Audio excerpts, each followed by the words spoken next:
Good morning, guys, and welcome to the podcast. I'm excited about this week's guest, Eric Dingler, and he is chiming in to us from Liverpool, England. He is known as the Nomadic Marketer, and we're going to hear about how he turns tactics into strategy. We're going to talk about his client avatar, and I'm really excited to have him on the show to discuss his expertise. Eric, welcome. Thanks, Chris. I'm excited to be here and have a conversation with you to help the listeners grow their brand and be more successful. Yeah. And briefly chronicle your journey, and I'm excited to dive into the questions. All right. So real quickly, with the last over 3.5 years, my wife and I, along with our 4 teenagers, have been full-time travelers. So we've lived in 16 countries. We've been almost in 40 Airbnbs. And just having a great time exploring the world with our kids. And we're not independently wealthy, so I have to work full time as we go. That's the digital part of being a digital nomad for us. But I didn't expect it to impact my company the way it has and our approach to serving our clients. And we've learned a lot and excited to be able to share that now with others. Interesting. Yeah, I'll have to ask you further about 4 teenagers. Some people are like, wow. One thing I love is describe what is your client avatar, what is their unique goal or aspiration, or what is their pain point or frustration that comes them to hit the buy button and work with you. Okay, so for us with our digital marketing agency, our typical client persona is the local business owner. They have customers coming to their physical location, or they're going to the customer's house for home services, but they have a local clientele, and it's somebody that started a business but never wanted to become a marketer and a tax professional and an HR person. They want to do their thing. They love serving their customers, but they also can't afford to hire a full-time marketer or a full-time agency. We used to be a full service agency, $2,500, $3,500 a month was our standard retainer. But we pivoted about 2 years ago completely away from that. And we've become a done with you marketing agency. So we handle the nerd stuff, all the API integrations and setup. We help with strategy. And then we build the system and then coach the business owner on how to use the system to get new customers to come in and get their satisfied customers to come back. Interesting. So one thing, so for the audience is really interesting is what are the 4 laws of marketing that can make or break a business? Yeah, the 4 laws of marketing it's very simple. And that's the first one. Keep it simple, especially for local businesses. When we're working, for example, with a barber or a hair salon, a cosmetologist, they see all these people out there doing all this stuff, and they hear that you got to have an Instagram, you got to have TikTok, and you got to do this, and you got to have a podcast, and you got to have a YouTube, and you got to have your website, you got to have your local SEO, and they hear all these things, and they think that it's true because these experts are saying it, and it sounds right. It's how they're influenced to buy things, so it sounds right. But what they fail to understand or take into account is that, for example, a barber shop in an urban environment, their typical customer is going to come from less than 5 or from half a mile away. And so when you're only trying to reach the people that live within a half a mile of your business, why are you trying to spend all of this time and energy getting noticed on a platform where you're trying to get in front of people all over the world? If your business is in Ohio, you're not going to have anybody coming to your shop from Texas. So marketing just needs to be simplified. That's the first law. Every client that comes to us, their marketing has always been too complex. So we strip it down. So that's the first one. The second law is be genuine. Just be genuine. Be yourself. Be authentic. People don't try to be the big wig. Don't try to be somebody you're not. Don't copy somebody. Just be genuine. Be yourself. The third law is a tactic is not a strategy. And so for so many of, again, the avatars the clients that we work with, they'll like pay-per-click ads, for example, Chris. Let's take pay-per-click ads on this. So a lot of people will run Google pay-per-click ads, and they'll come to us and we'll be working on their marketing strategy. And we might say, hey, have you ever thought about running ads? And they'll go, oh, we did that. It didn't work for us, Eric. Oh, we tried ads, didn't work. And the weird thing is, depending on the type of business, I 100% know that the ads will work. And so I'll ask them, I'll say, when you were running ads, was that ad leading people to the homepage of your website or to a special landing page that was built just for that ad? And every single time it was coming to the homepage of our website. And then I'm able to go, that's why it didn't work. That's why it didn't work. You put out an ad that was effective and it created this question. It opened a loop for somebody. But then when they clicked on the ad and they came to your website, suddenly they're on a scavenger hunt. They got to find the thing that they just clicked on that they were interested on. Every single ad will always be more effective when it comes to a landing page. So many times clients, they see somebody do something and they copy the tactic without taking time to understand the principle behind the practice. And so that's what we talk about with our clients a lot, is we have to understand the principle behind the practice. Why did that work? What was happening just before somebody engaged with that piece of marketing? What happened after? A tactic isn't a strategy. And then the fourth and final one is do less with more. And by that, we mean don't try to do everything. There's only 4 ways to attract a new customer. There's only 4 main marketing advertising channels, if you will. And if your business is doing under $1 million in revenue per year, you need to be doing one of them and one of them only. And you have to master it. After $1 million, that's when we can start to diversify and branch out a little bit. But under $1 million, 95% of the time, you just need to be doing one of the 4, and that's it. So those are what we consider the laws of marketing, and we see them play out time and time again. Interesting. One thing I have a question about is because recently, how is SEO changing with AI in social media and advertising? Yeah, SEO really isn't changing as much as it is now we're seeing AEO. Your website needs to be set up to answer questions that an AI can reference and source. It's always been helpful to have FAQs on your website. It's now pretty critical to have questions, frequently asked questions on your website. It's important to write content in a way that is question answer, even if it's not in a formal FAQ section.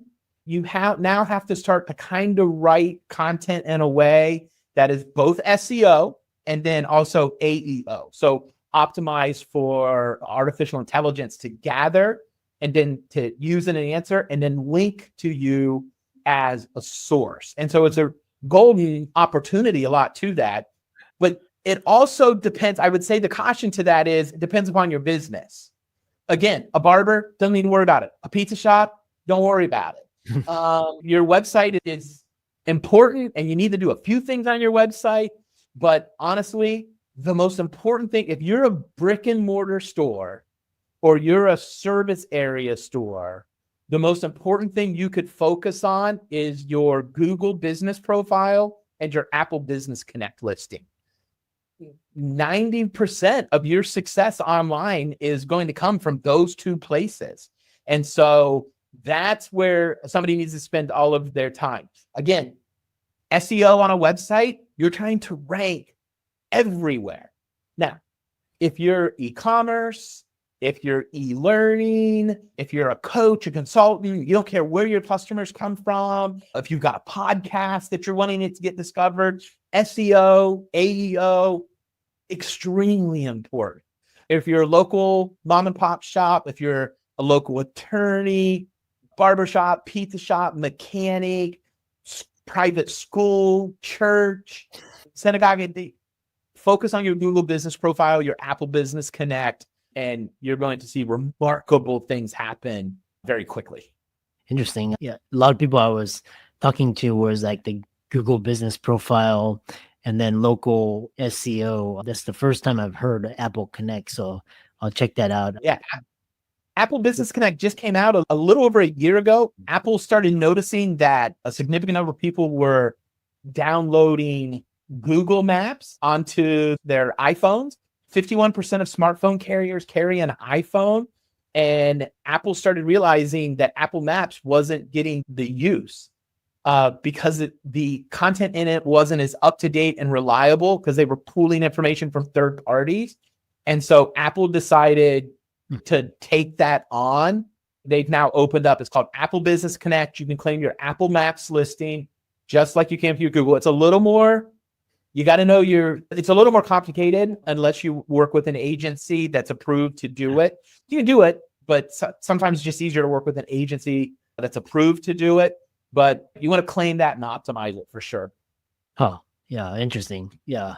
I'll before I hop on the bandwagon, I'll see how it plays out because these new things, features usually have a history of people jumping and all of a sudden they just pull the rug out from under you.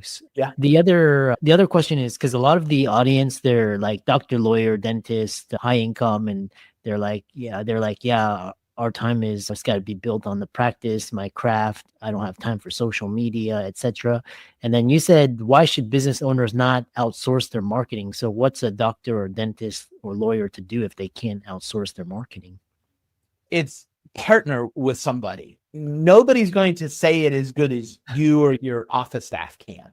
And the frequently asked questions that you're getting are going to be, they're going to change a bit over time as new things come out, even in a medical space or something like that. So having you and your team engaged with the content that's being shared on your Google business profile, maybe on a social media, there's not a lot. Most people aren't going to run to social media to find a doctor, dentist, attorney. In my experience, it's been a big waste of time for most of our clients. And most, especially dentists, we work with several dentists. I don't know what it is with dentists. I love dentists, but every dentist is fascinated about their x-ray machines. I don't know why, but every time we do a dentist website or redesign a dentist website, we have to convince the dentist that nobody cares except for other dentists about what x-ray machine you have. People want to know, what kind of insurance do you take? Do you see kids? What's the kid's first visit like?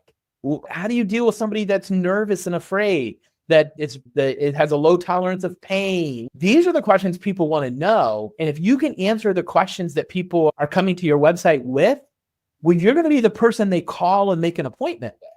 But too many times, websites, they don't do that. And so you really need to do that, have a really solid local SEO strategy, and then maybe some pay-per-click ads to pick up the people that we would call them in the consideration phase of the buying cycle. They're looking for the dentist or doctor or attorney right now. You need the pay-per-click ads for them. So yeah. Yeah. Interesting.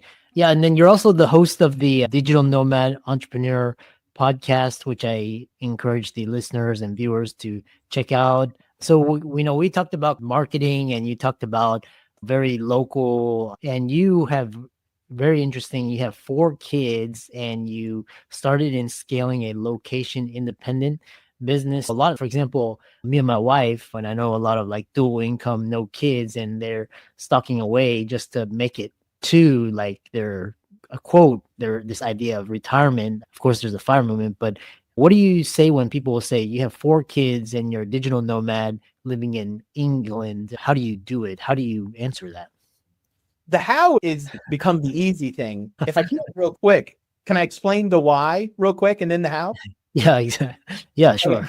Okay. So the why is, for those that can see on the video, I've got this little tattoo right here on my right hand between my thumb and pointer finger. And it's just a little dash, just a little line.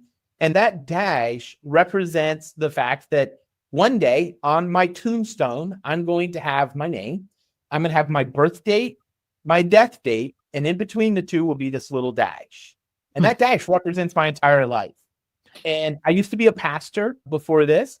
And I had sat with people in hospital care, in hospice care and in the emergency room. And I've heard countless times the unlived dreams that people realized were never going to happen because life circumstances just didn't allow it for them. They waited too long or they died too young. I remember I was sitting with a man and his wife.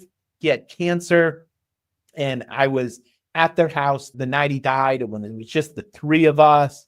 And she brought a map out and she showed me they had planned this big RV trip. He was going to retire. They were going to buy this RV and they were going to travel the United States. And they had even had it mapped out. They had been getting brochures. They had been all of these things. And 1 year to the date of his retirement, I officiated his funeral. And I just had so many of those. And I just decided that we've got this time period before our kids transition into young adult life where they're going to be doing their thing and stuff like that. And we want that for them. And we're excited. Our oldest is going to be 18 in June. And so my wife and I were so excited to see him start to make that transition and things like that. But we realized, we looked up we were about to buy a house, Chris, and we looked up one day and we said, wait a second, we're just living the life that everybody around us is living, and we don't have a problem with it. I'm not knocking anybody that lives that lifestyle. We just never chose to live it. We were just doing it because that's what everybody was doing. And we were just caught up in this river of life, but we didn't choose it. And so I just said, let's just have a conversation. Is this the river we want to be in? Is this where we want to be right now? And we just decided it wasn't. And so we went on a test trip. We didn't just jump ship. We took 3 months. And at the time we were renting a house because again, we had moved and we were going to buy this house in Virginia Beach, but we were waiting for a year. And I went to our landlord. We were on a month-to-month lease. And I went to our landlord and I said, hey, we're either going to put everything in storage and move out for 3 months. We're going to go to Istanbul, Turkey and Europe for 3 months. And when we get back, we're going to buy a house. And he really wanted us to buy his house. And I said, or I'll pay you 50% of the rent for 3 months and we'll just leave our stuff in the house. And then when we get back, we'll either buy your house or we're going to move out and be done. And he said, oh, I don't want to find a new tenant. Just pay me 50% of the rent. I said, okay, because I never say somebody's no for them. And so that's what we did. We went on a test trip. And by the end of it, we were like, this is how we want to live. We went back to the States, sold almost everything we owned. And we've lived out of carry-on luggage for 3.5 years. Everything we own fits in the carry-on luggage. And we need about $8,000 a month to live. That covers our rent and groceries and sightseeing and our tickets. And we keep a little stockpile of money if we need to pay for a dentist visit. We self-insure. We have catastrophic insurance in case something major happens. We do have that, but for most places in the world, our daughter woke up one day and we were in El Salvador and her face was swollen. And we took her to the emergency room and she had the mumps because the MRR vaccination she had in the States didn't cover the strain of mumps in El Salvador. We didn't know. So she had the mumps. So we took her to the emergency room. They did an ultrasound. The doctor saw her, confirmed it was mumps, wrote a prescription, and we were in and out of the emergency room in 2 hours with the prescription, and it cost us about $85. So that's just how we have lived. Like I said, we find Airbnbs and we negotiate the price. And we've been able to take our kids from the depths of the Amazon jungle to the top of the Eiffel Tower and every place in between. And so it's a lot more achievable than most people think. It sounds, I love this intentionality and consciously choosing what narratives you choose to buy into. And because the things that I'm bringing up are just mainstream and it's just fed down your throat. It's quite interesting. Yeah, my wife and I, we did a scouting trip last summer just because when everything was going to shit in America, we were thinking of just leaving, and they just That's a different story, but interesting. And I think a lot of it's based on fear. It's health insurance and college costs and saving for retirement, all these things and insurance. But it's interesting to talk to people that have done it and spreading it and inspiring others. If people wanted to connect with you and work with you or talk with you, how can they do that? The best way, I have a vanity URL, if you will. Eric Dingler is my name, Dingler, very simple.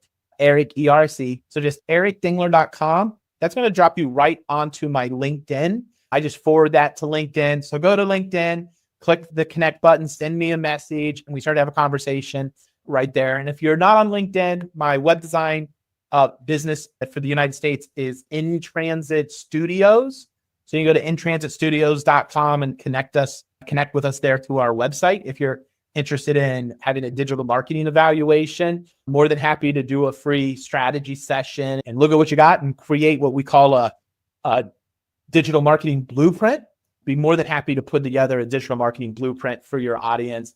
Then they can decide whether they want to take that and implement it on their own, or they talk to us about implementing it with us. Excellent. I really enjoyed this conversation, and I love your passion and I love your faith too, and keep up the great work. Thanks, Chris.